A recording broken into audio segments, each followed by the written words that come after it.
the LA Rebellion.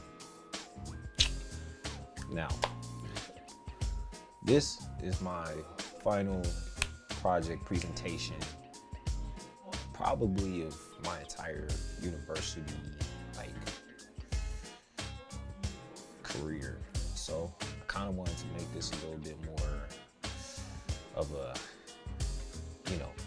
experience as far as, my understanding of film due to LA Rebellion, because, I'm someone who is hoping to one day enter the film industry, become successful in, filmmaking, whether it's, doing more documentaries or doing sports entertainment, or creating my own series and coming up with my own screenplays or whatnot. So I find the LA Rebellion more so personal to me, and that's why I chose it.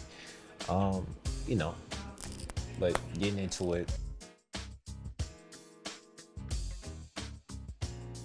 so the LA Rebellion was basically the beginning of the inception of Black filmmaking in LA, as far as starting out.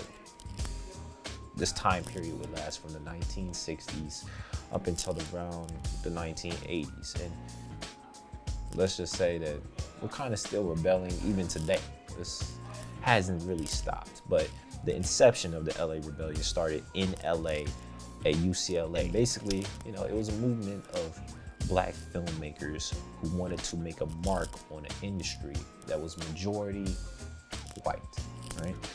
As we know, the filmmaking industry is a very hard place to get into.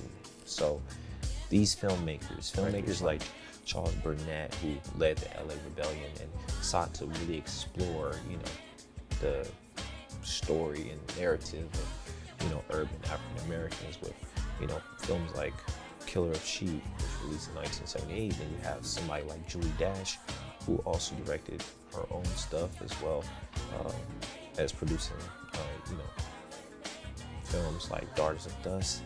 There's also others. Other Black filmmakers from the LA Rebellion also include, directors like Haley Jury, Billy Warberry, and even directors like Larry Clark, who also directed their own feature-length films that were, recognized for being, the first of, Black American films in Hollywood and in the film industry in general, not just in LA, but around the country. And around the 1970s, as the LA Rebellion was getting its start, we started to see more filmmakers that were African American do blaxploitation films. And throughout the 1970s, we would see a bunch of these movies. Influential films would be like Dolomite, Coffee, Black Shampoo, and basically these films sought to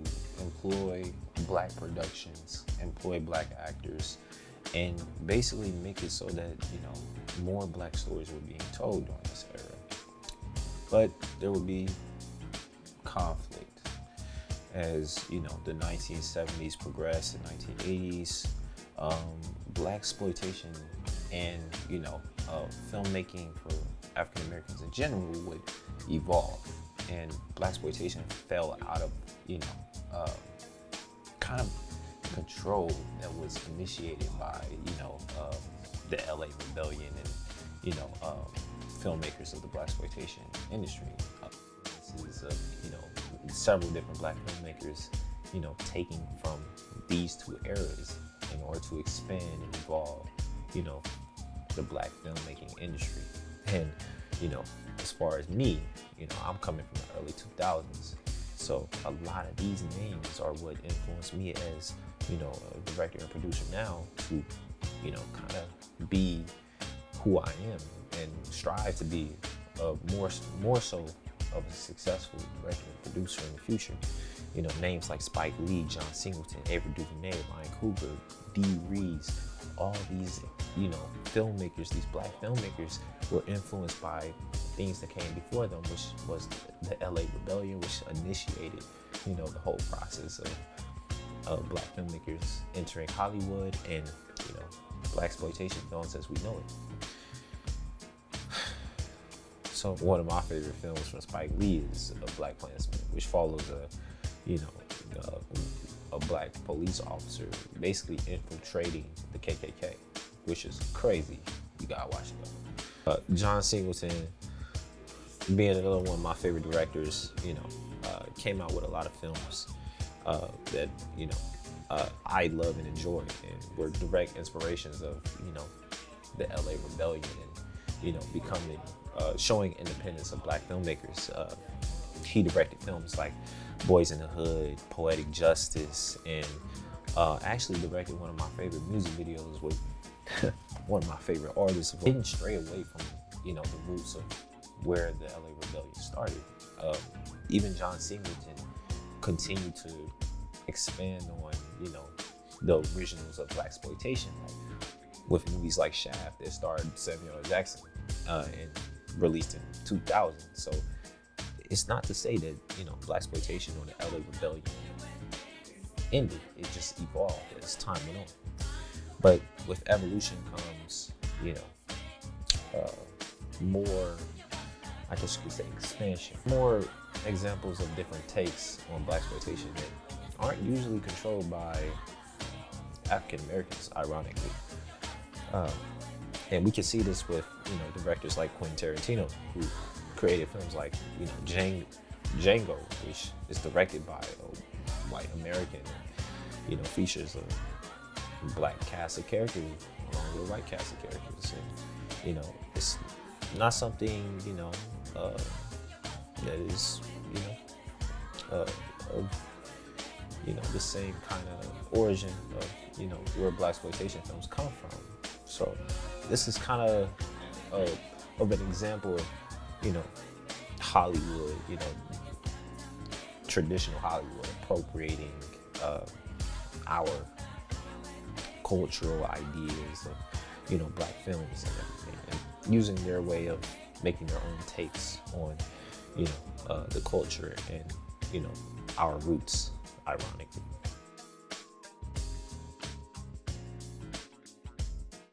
And the inception of the LA Rebellion was to show that was to take control and create films for all African Americans in the industry, and give us a place, an actual ability to showcase our creativity as far as it goes to storytelling. With that being said, my name is JC. I hope you enjoyed, and yeah, this was the LA Rebellion. And now I got to do another final. I don't, sometimes I wonder if why we gotta do all these exams. Sometimes it's a lot, like, goddamn.